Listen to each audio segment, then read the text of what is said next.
ओम नमो भगवते वासुदेवाय। दीपावली की कथा। एक बार सनत कुमार जी ने सब महर्षि मुनियों से कहा, महानुभाव, कार्तिक की अमावस्या को प्रातः काल ही स्नान करके भक्ति पूर्वक पितर तथा देव पूजन करना चाहिए। रोगी तथा बालक के अतिरिक्त और किसी भी व्यक्ति को भोजन नहीं करना चाहिए।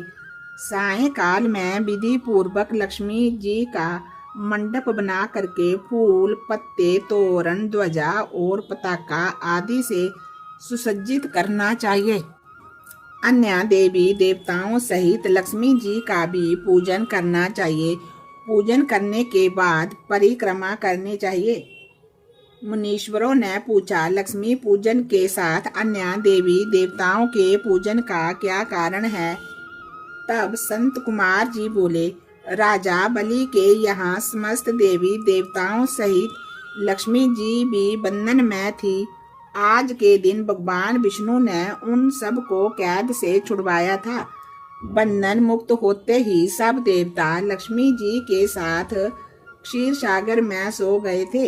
इसलिए अब हमें अपने अपने घरों में उनके शयन का ऐसा प्रबंध करना चाहिए कि वे क्षीर सागर की ओर ना जा करके स्वच्छ स्थान और कोमल सैया पा करके यहीं सोए रहें। जो लोग लक्ष्मी जी के स्वागत की उत्साह पूर्वक तैयारियां करते हैं, उनको छोड़कर फिर वे कहीं भी नहीं जाती। रात्रि के समय लक्ष्मी जी का आह्वान करके उनका विधि पूर्वक पूजन करके नाना प्रकार के मिठाई का भोग लगाना चाहिए। दीपक जलाने चाहिए। दीपकों को सर्वानिष्ट निवृत्ति हेतु अपने मस्तक पर घुमा करके चुराए या शमशान में रखना चाहिए। दूसरे दिन राजा का कर्तव्य है कि नगर में ढिंडोरा पिटवा करके सब बालकों को अनेक प्रकार के खेल खेलने की आज्ञा देनी चाहिए। बालक क्या क्या खेल सकते हैं, इसका पता करना चाहिए। यदि वे आग जला करके खेले और उसमें ज्वाला प्रकट ना हो तो समझना चाहिए कि इस बार भयंकर अकाल पड़ेगा। यदि बालक दुख प्रकट करे तो राजा को दुख और सुख प्रकट करने पर राजा को सुख होगा। यदि वे आपस में लड़े तो राजा युद्ध होने की आशंका होनी चाहिए।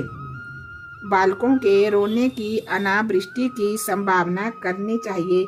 यदि वे घोड़ा बन करके खेले तो मानना चाहिए कि किसी दूसरे राज्य पर विजय होगी। यदि बालक लिंग पकड़कर क्रीड़ा करे तो व्यभिचार फैलेगा तथा उनके अन्न या जल चुराने का अभिप्राय होगा।